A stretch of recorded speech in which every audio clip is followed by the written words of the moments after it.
Reproduction in Humans。嗱，各位同學，我哋而家一齊研究呢個 Sexual Reproduction in Humans。咁首先咧，要掌握 male reproductive system 裏邊嘅一啲嘅結構啦，同埋一啲佢哋所相關嘅功能㗎。首先呢個 testis 正係所謂我哋嘅睾丸啦，就可以個功能咧係 produce 呢個 sperms。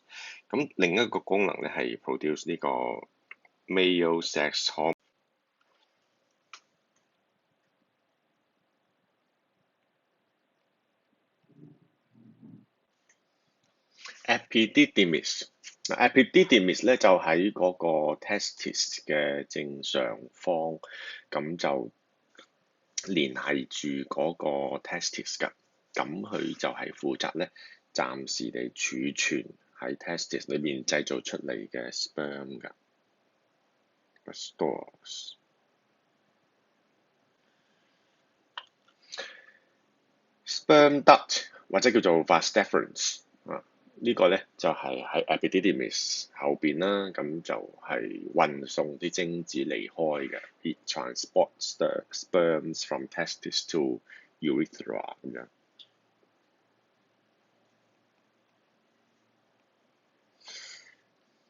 咁至於 urethra 係咩嚟咧？就喺 F 呢個位講啦。It provides a common passage for the discharge of semen and urine。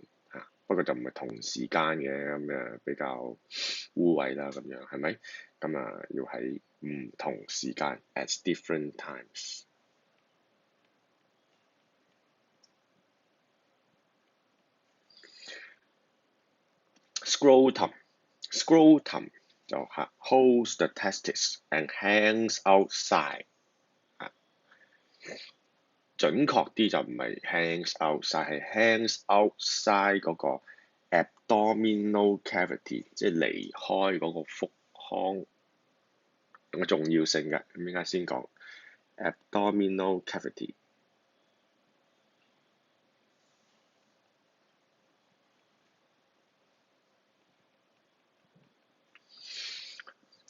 離開少少個腹腔，但係當然唔係離開身體啦。outside the body 你咁樣講肯定錯啦，係咪？This keeps 重要性嚇，this keeps testis at a cooler temperature。This keeps testis at a cooler temperature, which is more suitable for sperm development。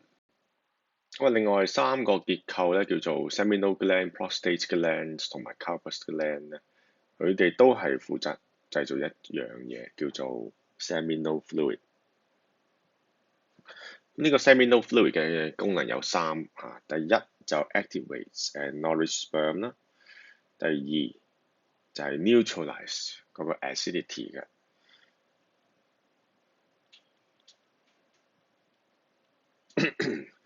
neutralize acidity in the female reproductive tract。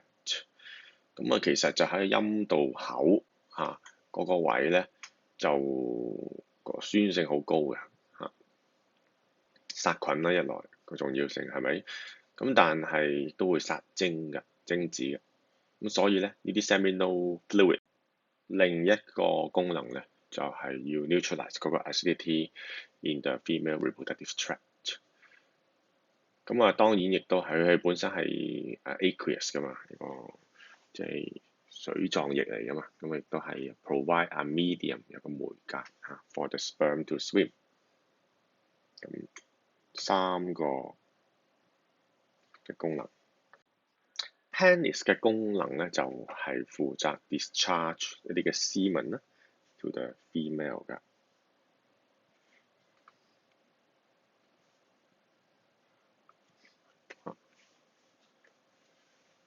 好啦，到 female reproductive system 啦，咁個 ovary 咧當然就係要 produce egg 啦，或者 ovum 啦 ，ova 就係雙數啊嘛，係咪 ？ovum 就單數，全部都係講緊嗰個 female gamete 㗎嚇。It produces female sex hormone 咧，同時間另一個功能亦都係 produce female sex hormone。Oviduct 嘅功能咧就係 it transport the ovum to the uterus by the beating of the cilia 嚇。講緊嗰個 oviduct 輸卵管咧嘅 wall of the oviduct 咧就會有一啲我哋稱呼做 cilia 嘅毛毛嚇，單數就叫做 cilium 啦。呢啲毛毛咧就好似我哋嗰個trachea 嘅inner wall of the trachea 咁嗰啲 cilia 咁樣咧，都係有個rhythmical beating 嘅情況咧，就將譬如話嗰個 trachea 就係將一啲 mucus together with the dust particle 咧就 beat towards the pharynx 啦。咁呢個 cilia on the wall of the oviduct 咧，就係將呢個 ovum 就係 transport 到個 site of fertilization 啊。咁呢個就係 oviduct 嘅主要功能，佢本身亦都係嗰個 site of fertilization 啦嚇。Uterus 功能嚇 ，it is the site of implantation and fetal development 嚇。喺嗰個位係咪 oviduct 再入就係叫做一個 uterus 嘅位置，好似個杯咁嘅。主要就係呢兩個用途啦 ，site of implantation 啦，同埋 fetal development 嘅，即係先後次序啦。呢個就係 implantation， 跟住就到呢個 fetal development 咁樣啦嚇。咁佢喺呢個 site of implantation 嘅過程裏邊咧，都保護嗰個 embryo 啦嚇，提供一個 stable internal environment 俾嗰個 embryo 啦。佢不斷咁 development， 亦都成為 fetus 啦。咁喺個 fetal development 嘅過程裏邊咧，亦都係保護嗰個 fetus 嘅咁樣。內部結構咧就有一樣比較緊要嘅，就係嗰個叫做 inner lining of the uterus。inner lining。咁呢個 inner lining of the uterus 咧就叫做又或者叫做 uterine lining 啦嚇 ，forms parts of the placenta to supply nutrients and oxygen to the fetus 嘅 ，and remove carbon dioxide and nitrogenous wastes 譬如話嗰啲 urea 啦 from the fetus， 形成咗呢個 placenta。我哋話係呢個 parts of the placenta， 因為 placenta 唔係淨係嚟自媽媽嘅 inner lining of the uterus， 亦都係嚟自嗰個 embryo development， 一隻 embryo develop 出嚟嘅 placenta 一部分，兩部加埋一齊咧，先至可以有物質嘅交換啊嘛，係咪？咁你繼續啦。Its inner lining forms parts of the placenta to supply nutrients and oxygen to the fetus。and 唔好忘記啦，唔係淨係供應所需嘅物質，仲要 remove carbon dioxide、nitrogenous waste， 即係都係一啲嘅 metabolic waste 啦。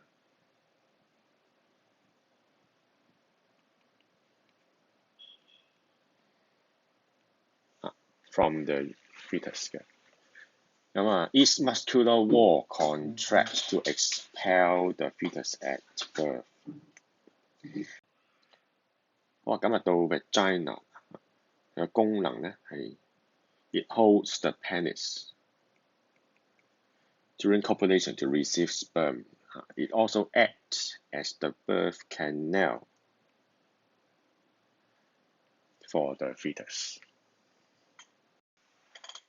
好啦，咁而家咧就介紹下精子同埋卵子嘅結構啦。sperm 嘅頭咧就有個 nucleus 嘅，咁個 nucleus 咧就係 carries 呢個 genetic materials 啦。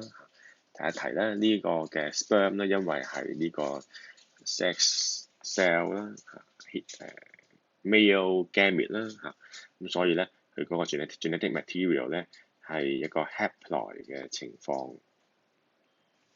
所謂 haploid 咧，即係話有23 chromosome。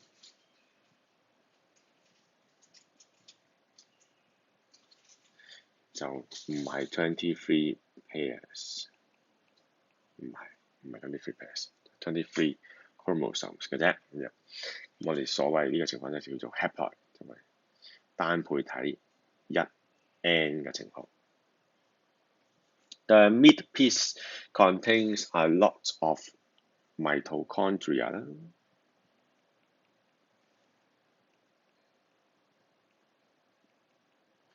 to provide energy for swimming. The tail enables the sperm to swim. 呢個就係個正常嘅精子嘅結構。Ovum 咧就 contain the nucleus 就 carry 呢個 genetic material。It has a large cytoplasm。嗱 ，large cytoplasm 咧係可以點樣 large 大法咧？你可以睇下，如果呢個係嗰個 ovum 嘅話咧，咁呢個 sperm 大細好似一個籃球同一個乒乓波咁大。好啦 ，it has a large cytoplasm to store food， 當然就係有足夠嘅食物嚟提供能量嚟到進行嗰個 early development of the embryo 啦。而呢個能量嘅來源咧係主要係供應俾嗰個 embryo 喺佢 implant 之前。因為 implant 之後咧，就嗰個 placenta 就會供應呢個nutrients 同埋 oxygen 俾嗰個 embryo 㗎啦嘛，係咪？係 before implantation， 所以呢個係比較注意係要準確啲掌握嘅。And consequently formation of placenta， 咁呢度都只不過係意思即係話 before implantation。咁 implantation 之後咧就係 formation of placenta， 咁即係 before formation of placenta 係咪？喺呢啲事發生之前咧，就係 provide 一個 food store for 呢個 development of the embryo 嘅。Menstrual cycle, the uterine lining undergoes periodic change。頭先講過啦，嗰個inner lining of the uterus 咧就係個 uterine lining 係比較重要啦。咁我哋而家咧就重點去睇一睇嚇個 menstrual cycle。女同學咧一般嚟講由11、12歲開始咧都開始進行呢個 menstrual cycle 㗎啦。咁個重要性咧就係 to prepare for pregnancy 嘅。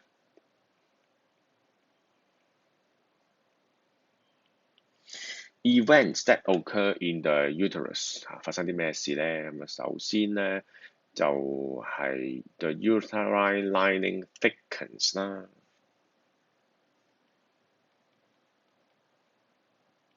Before ovulation 啦，重要性就係 to prepare for the implantation of the embryo。If the ovum is not fertilized，我哋可以聯想下呢個就係個時間呢個就係個 thickness of the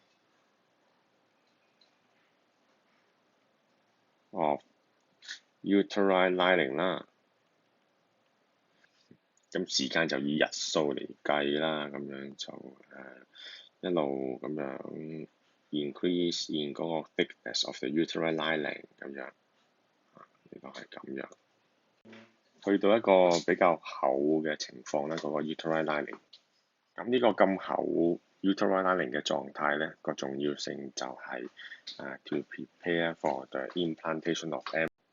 咁呢個厚嘅狀態咧會維持一段時間啦，直到呢度所謂嘅發生呢個情況啦。Ovum is not fertilized， 就會3樣嘢都會離開嗰個身體㗎，就係首先個 uterine lining 啦 breaks down 離開啦，跟住嗰個 unfertilized egg 啦，當然亦都係有 blood 都會離開discharged 離開個陰道。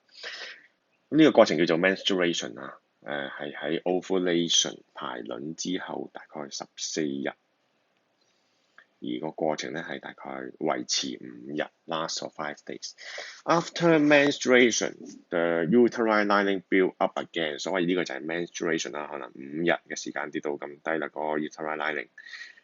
咁跟住咧，又喺個低位咧開始上升，好似呢邊咁樣呢邊又上升，又上升過，就係呢度所講。After menstruation, the uterine lining begins to build up again. In 14 days after the onset of menstruation, ovulation occurs again。所謂 onset of menstruation 就係喺呢度啦。打後數14日咧 ，ovulation occurs again。咁我哋平時喺書裏邊咧，見到啲相關呢幅咁嘅圖咧，通常就係喺呢個時間開始數起嘅，即係話到 onset of menstruation 呢度啦，一路落5日，跟住一日數上去，咁去到呢個大概14日呢啲關鍵嘅日子啦，0呢個就係 thickness of uterine lining 啦，我就唔 repeat 啦。time 就係以 day 做單位啦。咁我呢度下邊都唔寫啦，你理解得㗎啦。14日一路去，咁去到再多14日度咧，又再跌過，即係 menstruation 又再開始。咁成個 cycle 咧就係28日。If fertilization occur 但係咧有啲特別情況咧，當然就係有 fertilization 之後咧，個 uterine lining 咧就 will not break down 嘅menstruation will not occur， 直至到都生咗出嚟為止個 BB。Please also bear in mind that in Book E1 Chapter 4 you will move deeper into this area to learn the different female sex hormone that control the events in menstrual cycle。即係話呢個咁嘅 cycle 咧，中間涉及好多唔同嘅 hormone 嘅升跌嘅水平嘅升跌咁嚟到控制嗰個 uterine lining 嘅厚薄，咁嚟到令到呢個 menstrual cycle 得以係恆常咁樣進行。我哋到時先至講。跟住呢度就介紹嗰個 transfer of semen and fertilization。transfer of semen 就需要一個過程，呢個過程就叫做 copulation。喺 copulation 裏邊需要注意3個主要嘅過程。第一個過程就 erectile tissue 留意係 erectile tissue 嗰啲 tissue 唔係 muscle 嚟㗎唔係肌肉嚟㗎，嗰啲係啲 erectile tissue 啦，咁有啲一類型嘅細胞啦走埋一齊係叫 tissue 啦，erectile tissue 叫做。咁佢哋係會充血㗎 ，is filled with blood which becomes hot and erect。咁個重要性咧就令到佢可以被吉入去inserted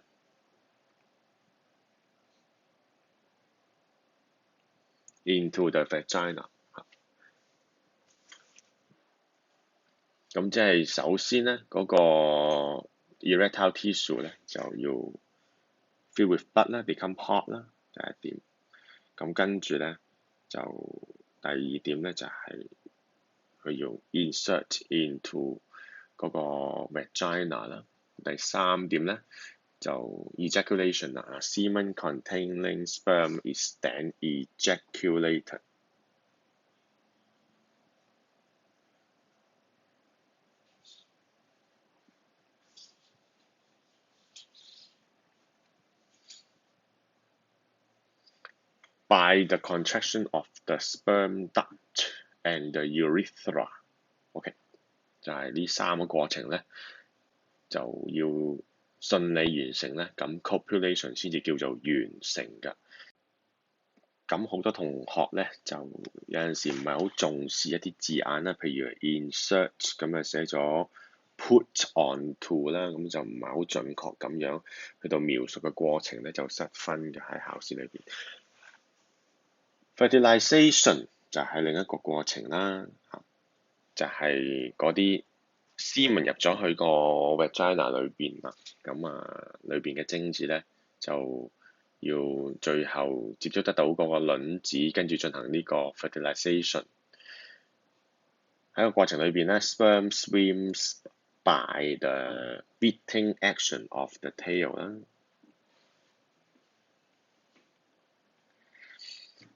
To pass through the cervix 啦 ，up the uterus。With the help of the contraction of the uterus 嘅喎嚇，即係個 contraction of the uterus 咧都有個 suction force 吸力將啲精子吸上去個 uterus 嗰度 ，and enter the oviducts where fertilization may take place if there is an ovum. Only one sperm can fuse with the ovum to form a zygote 嘅。咁中間個機制咧就唔需要詳細考究啦。咁總之入咗去個粒卵子咧就會有辦法咧防止另一粒精子入去。Twins 嘅 formation 呢度都講一講嚇。Identical twins 嘅概念 ，after fertilization，the egg 或者係叫做 zygote，the fertilized egg divide mitotically 啦，mitotic cell division. If the cells separate from each other at an early stage and develop into embryos， 譬如話兩粒嘅情況底下咧，分開咗，但係又繼續佢哋再分裂成為兩個 embryo， 而兩個 embryo 咧都係 successfully implant into the uterine lining 嘅話咧，跟住亦都形成佢哋自己嘅 placenta 嘅話咧，咁就會有 identical twins 啦，連個 genes 都一樣嘅。Identical twins are genetically identical，including their sex， 就唔會有男女嘅情況出現啦，只會男男或者女女。Fraternal twins 嘅意思咧就係 they are formed from different eggs released from the ovary，which are fertilized by separate sperms at the same time。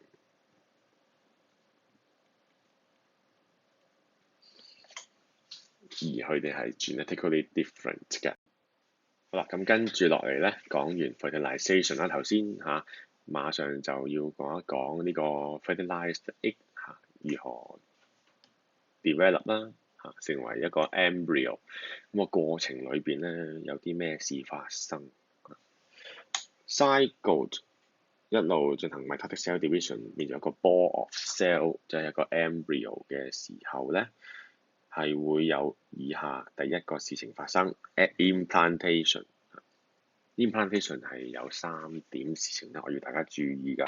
第一 ，the zygote divides many times during its journey to the uterus by mitotic cell division, using the food stored in the ovum to produce a ball of cell， 即係我所謂嘅 embryo。The embryo is now ready for implantation。and attaches to the uterine wall。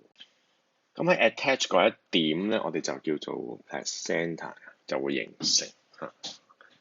咁呢個 placenta 形成咗之後咧，係會同 embryo 聯繫，其實根本就係同個 embryo 不斷咁樣聯繫嘅啫，只不過係 placenta 形成咗之後咧，就會有條叫做 umbilical cord 嘅結構咧。產生咁產生咗個 embryo， 即係個 ball of cell implant 咗落去，又有 placenta 之後咧，就有一連串嘅 protection 係會俾個 embryo 啦，令到佢可以安全咁樣 develop 㗎。The embryo is protected by the uterus and the amnion， 即係包住 embryo 嘅一個膜羊膜。咁啊就會 secrete 一啲液體嗰啲叫做 amniotic fluid。呢啲 amniotic fluid 咧有以下4個 function。第一個咧就係 protect the embryo from shock。咁跟住咧亦都係防止嗰個 embryo from drying up。有個字咧要學一學叫做 desiccation。另外呢個 amniotic fluid 咧都係可以 provide 一個較為穩定嘅環境。所謂環境咧，你可以具體啲講就係、例如咧就係個溫度都係環境之一啦，係咪？係一個較為恒定嘅溫度嘅，譬如話就係一個人體嘅37.5度啦嘅體溫咁樣 ，around the fetus。咁維持一個恒常嘅溫度都好重要啦，因為 enzyme 喺嘅運作咧就唔會 fluctuate 變動得太緊要。第4個 function 咧亦都係 to allow some freedom of movement for the fetus 啦。好啦，咁頭先都常常提到嗰個字咧叫做 placenta。我都希望重點提一提，因為一個非常之重要嘅結構。嗰 placenta 你可以即係聯想一下咧，就係一個就係 uterine wall 啦，係咪啊？即係呢個要畫好啲咧，就係呢個就係嗰個 uterus 啦，係咪？呢度就係個 uterine wall。咁我如果放大呢度咧，打橫嚟睇俾你睇嘅話咧。呢個 uterine wall，咁嗰個 embryo 咧 attach 咗上去，我用個另外一隻顏色筆先。embryo attach 咗上去之後咧，咁佢就會好似啲，其實就係一個寄已生嘅生物咁嘅概念啦，即係伸啲 tissue 入去嗰個媽媽身體嗰個 uterine lining 嗰度，咁而呢一邊咧，嗰個 uterine lining 咧亦都會配合咧形成一個placenta 嘅部分啦，咁樣，咁成個結構咧係呢一部分。咁我哋稱呼做一個 placenta。有咩功能啊？咁樣呢度所講到有3點。第一 nutrition 有 nutrition 嘅功能。nutrients are diffused from the mother's blood to the fetal blood。mother's blood to the fetal blood。gas exchange oxygen diffused to the fetal blood。while carbon dioxide diffused in the opposite direction。咁亦都係有另其他嘅 waste 啦，包括呢個 urea， 亦都係會離開。跟住就要介紹咧呢個 placenta 通往嗰個 fetus 中間嗰條臍帶裏邊嗰2條血管 umbilical artery 及 umbilical vein。咁呢2條血管咧都係屬於嗰個 fetus 嘅。佢哋嘅細胞裏邊所有嘅基因都係個 fetus 嘅基因，同媽媽係唔同嘅。佢哋嘅任務咧就係頭先講咗啦，就係要攞 nutrients、oxygen、remove waste 同埋 carbon dioxide。咁所以離開artery 咧就係離開個心，就唔係離開媽媽個心，係離開個 fetus 嘅心。離開個 fetus 嘅心咧嘅時候咧，佢個 oxygen 咧係個量係少啦 ，carbon dioxide 嘅量係多啲啦 ，more。glucose 嘅量係少啦 ，urea 就多啲嘅。去到媽媽嗰邊啦，即係個 placenta 嗰邊，就攞咗足夠嘅嘢，remove 咗啲 waste 之後咧，咁當然個 carbon dioxide 嘅量就少啦，呢個 glucose 嘅量就多啦，呢個 urea 嘅量就少啦。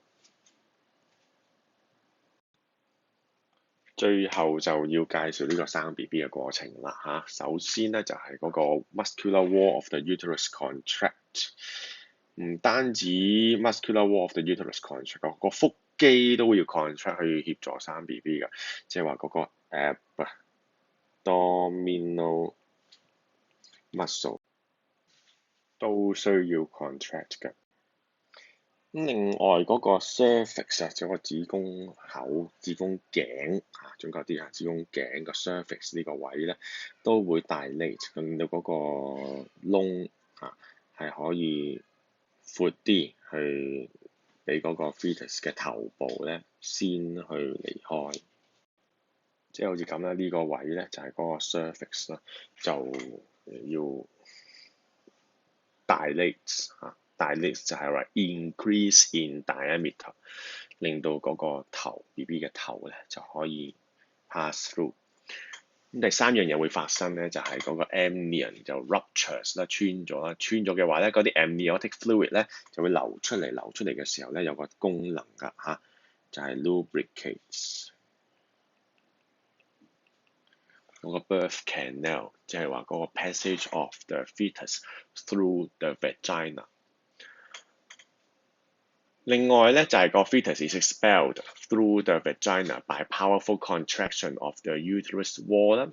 頭先亦都講到啦 ，with the aid of 嗰個 contraction of abdominal muscles 嘅，兩者咧都係會 contract。The umbilical cord is tied and cut。咁呢個當然係由個醫生負責啦。咁啊頭先寫翻先 ，by the powerful contractions。umbilical cord is tied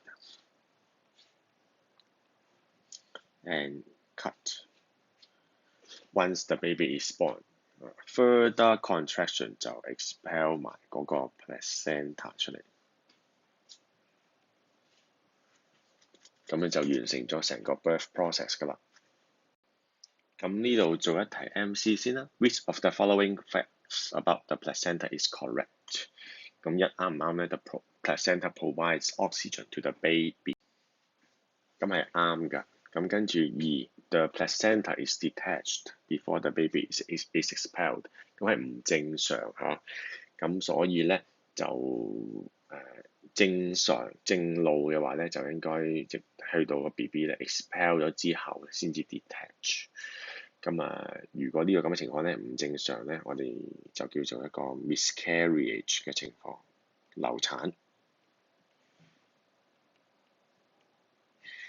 咁跟住咧所以2就唔啱啦，咁3啱唔啱咧？咁the placenta is linked up to the baby by the umbilical cord。咁呢個係啱㗎，裏邊有2條血管都係屬於個 BB 嘅。咁所以咧答案就係 C。留意啦，如果呢個情況出現咧，嗰個 BB 咧就立即係會被殺死㗎啦，因為 lack of oxygen supply。好啦，生個 BB 出嚟要養㗎嘛，養當然要注意咧，就係 breastfeeding 有啲咩嘅好處啦，係咪？咁human milk contain all the nutrients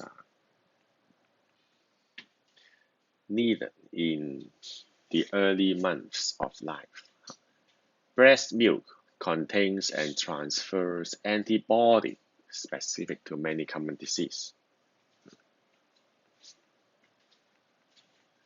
一隻 antibodies 只可以對付一隻嘅病毒咁有媽媽就準備咗佢哋自己身體裏邊都準備咗好多唔同類型嘅 antibody 咧，去俾個 BB 咧係，因為嗰陣時佢哋個 immune system 免疫系統咧未夠完善啦，媽媽嘅奶咧就可以 produce a certain level of protection。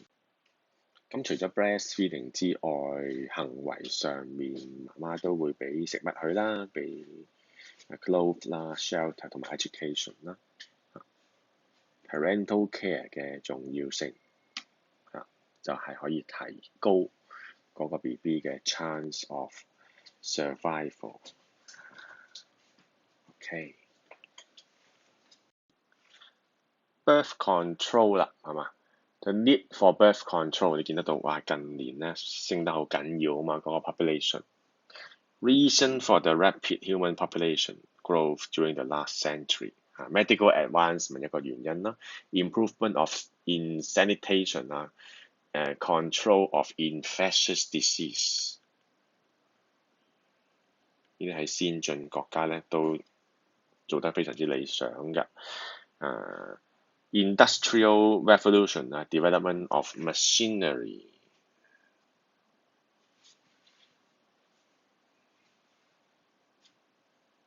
呢啲 machinery 咧都增加個農產量啦，咁導致咧，即係因為嗰啲嘅資源係足夠咁嘅時候咧，就導致一個 uncontrolled population growth 咁 uncontrolled population growth 咧，當然就會導致唔夠地方住啊，唔夠嘢食啊，亦都係唔夠資源。咁資源就係所謂嘅 energy 啦，就唔夠啦，咁亦都係會有啲污染嘅問題啦，因此咧就需要有一個叫做節育 contraception 嘅概念出現啦。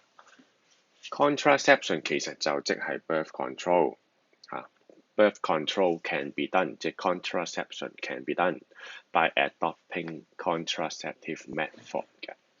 咁呢啲 contraceptive method 咧，要設計出嚟嘅時候咧，有幾個背後嘅理念嘅。biological principle。第一個理念咧，就係要防止精子同卵子結合。第二個理念咧，就係要防止呢個 ovulation。即係個 ovum 啊 ，coming out from the ovary 即係連 mature 都唔俾佢 mature 嗰個 ovum。咁跟住咧就第三個理念咧就係要 prevent implantation 啦。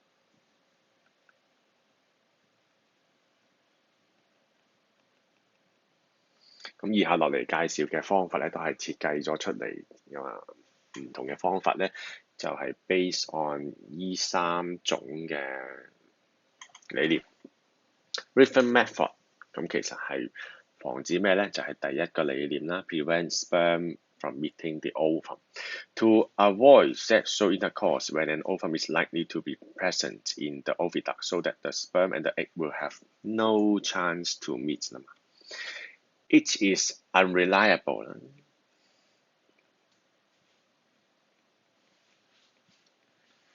點解咧？It is difficult to make sure of the time of ovulation.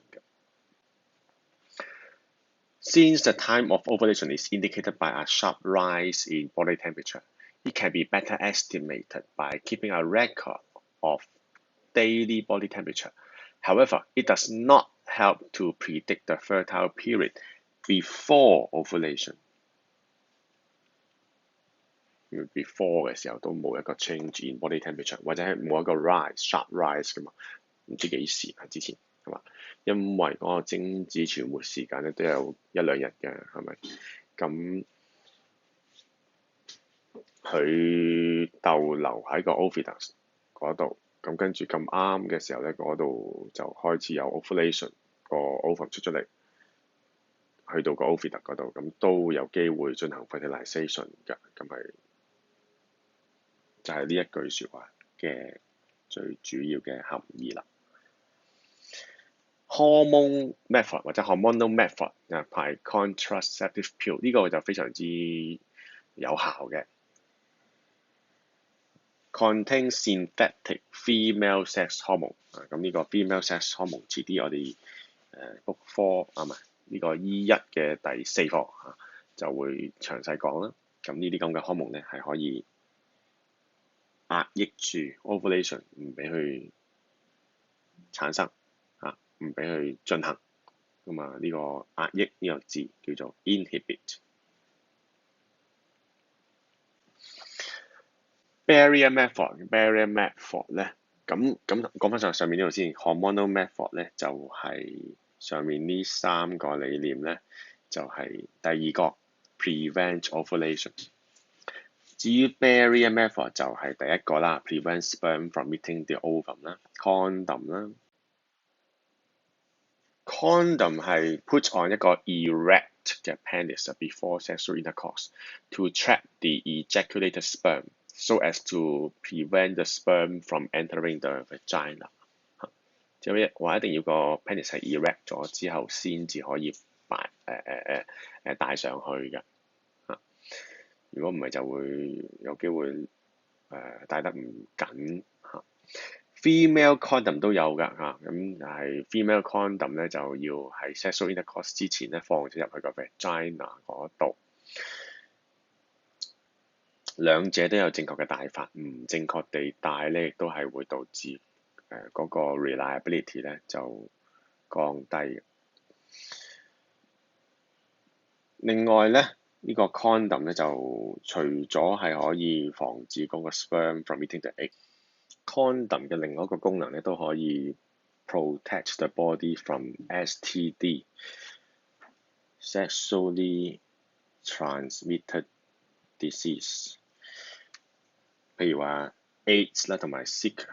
咁Zika 就我哋嗰個舌卡病毒舌卡病毒一般嚟講咧都係由呢個蚊傳播嘅 Zika virus。咁但係當佢入咗你身體之後咧，你有同人哋有性接觸嘅話咧，亦都可以透過一個性接觸傳播。頭先都講過啦，呢個 condom 咧，如果係正確咁樣使用嘅話咧，係相當之可靠㗎。diaphragm 係另外一個 barrier method， 係防止精子同卵子結合嘅。佢個用法咧就係吸住嗰個 cervix 啦，防止精子進入個 uterus， 但係佢就唔可以防止 STD 嘅喎，因為嗰個 penis 仍然係接觸得到嗰個 vagina 嘅。surgical method 咁亦都係防止呢個精子同卵子結合啦。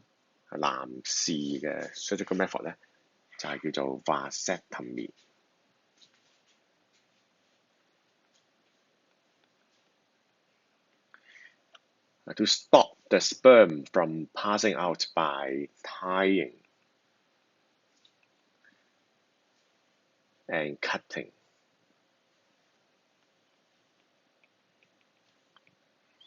the sperm duct 或者叫做 vas deferens of a man。tubal ligation 咧就係 tying and cutting of the oviduct。It is very reliable, but basically is irreversible。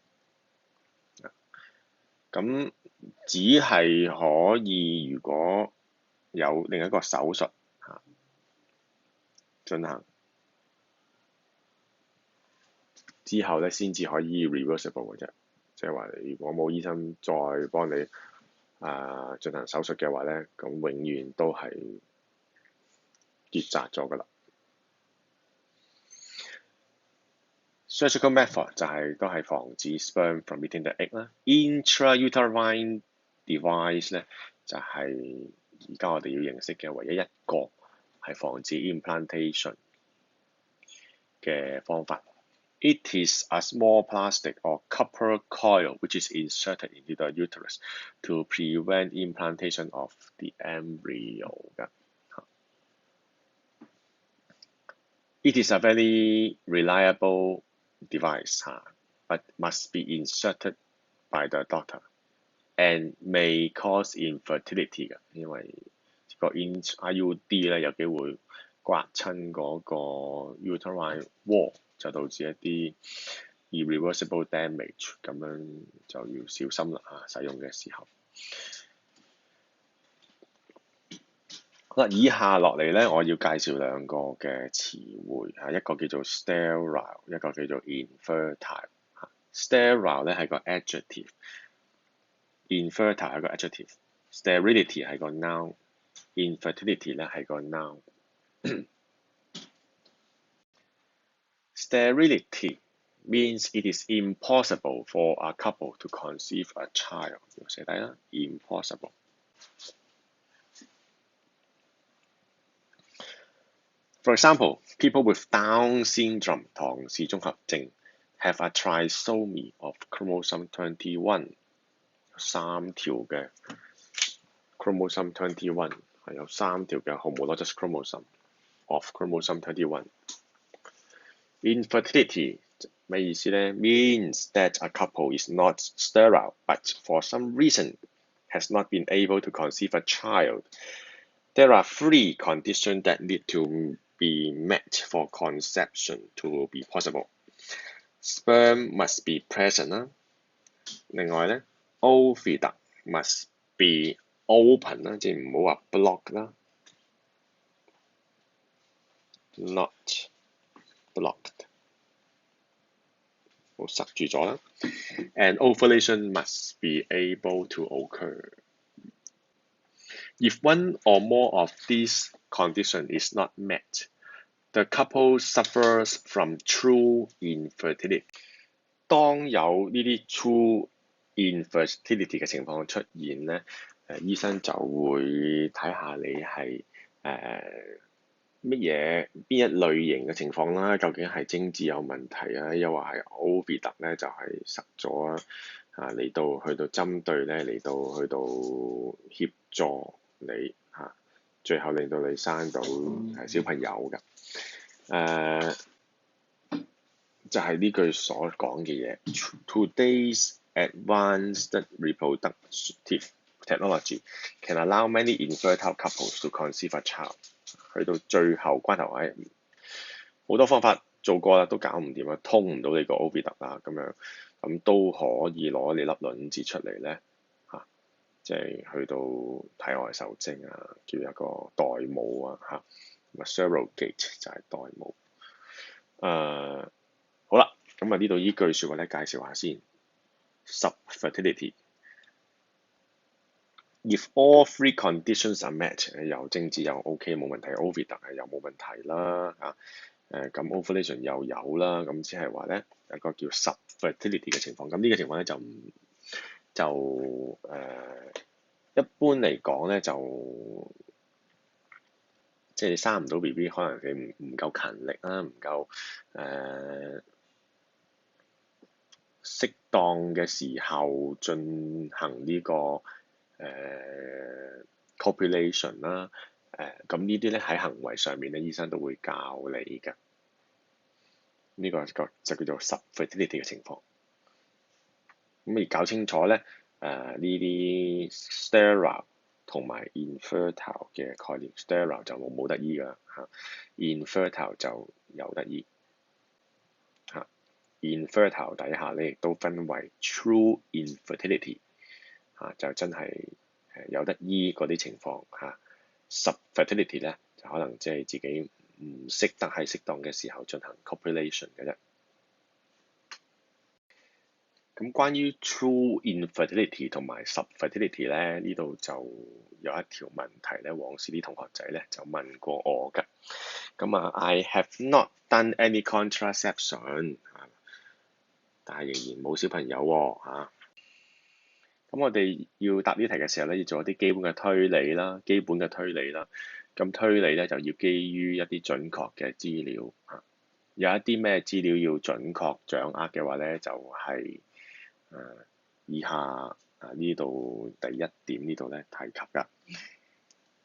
For an adult healthy adult male 就好多精子嘅係咁嘅意思啦咁for a normal women。vagina is acidic deadly for sperm 㗎，而且咧只係有一小部分咧會去到 oviduct 嗰個受精 fertilization 嗰個位置嘅啫。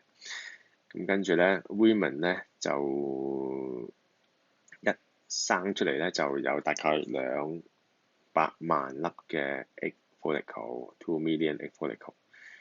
咁但係咧，只有大概450粒會 mature，跟住 release 出嚟嘅啫，一生人裏邊。咁而且咧，嗰個 fertile period 咧係 menstruation 之後11至到17日。咁即係點計㗎？其實係 ovulation 即係第14日啦 ，menstruation 之後14日就係 ovulation 啦，大概前後正負1、2日啦。咁3 days before and after ovulation 咧就係叫做嗰個 fertile period 啦，係咪？因為 before 意思即係話精子嚟咗等3日，卵子出嚟都會受精。跟住卵子出咗嚟未有精子，但係等3日跟住咧精子嚟都有機會會受精，係咪？要盡攞嘅啫，係呢6日。其實我覺得比較窄啲㗎，冇3日㗎，係咪？可能2日，但係寫盡啲，咁啊寫3日啦咁樣。呢啲就係嗰啲 facts 呢啲就係正常嘅情況。咁abnormal 嘅情況咧就係冇精子啦 ，sperm count 係 low 或者係有陣時叫 small，low 會好啲 ，sperm count is small low 都得，兩個寫法都得。sperm count is small，sperm count is low。The sperm is defective，no head，no tail，more than one tail，搞到佢游水都游得唔好咁樣。no ovum，dead ovum from the woman， 好啦，有咗呢啲咁嘅資料之後咧。呢啲 fact 之後咧，就先至做我哋嘅推斷啦咁你就咁樣答佢㗎。A healthy adult male give about 40 million to 1.2 billion sperm in one ejaculation, but the vagina is acidic, deadly for sperm. Only a small portion of the million of sperm ejaculated reach the oviduct. An even smaller portion will ever reach the ovum 嘅 ，so the chance of fertilization is small。你咁樣就輔導翻去咯To increase the chance of having kids, it is suggested that a couple should have sex very frequently.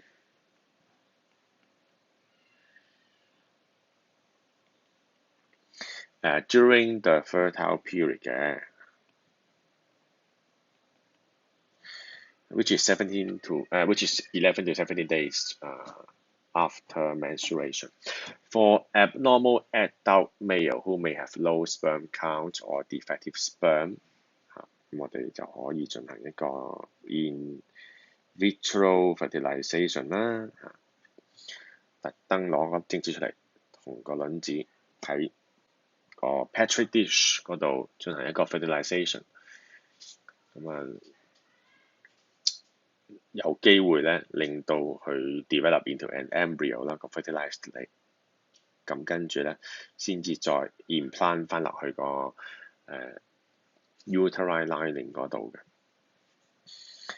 But for abnormal male who cannot produce sperm， 冇 sperm，and for male who produce no ovum， 即係 reach the stage of menopause，there's no way for them to have a baby of their own。In extreme case, it is sometimes with the assistance of a third-party donor or a surrogate.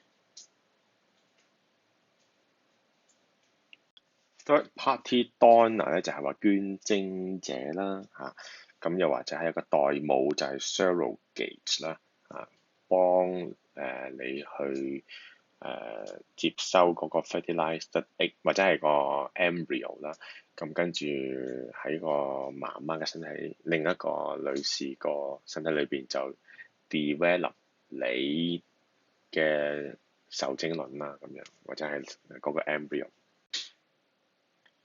有陣時 surrogate 咧亦都叫做 surrogate mother 嘅。咁呢度咧都有一啲嘅問題咧係你哋嘅師兄師姐咧之前問㗎，咁亦都可以俾大家喺實時上堂嘅時候咧同大家討論啦。咁亦都係要基礎於一啲嘅 existed facts 嚟到進行一啲嘅邏輯推理，先至可以有效咁樣解答到呢啲嘅問題。咁你亦都可以自己試下嘅功課啦。功課咧就做1至到30題嘅 MC，亦都係寫喺呢度啦。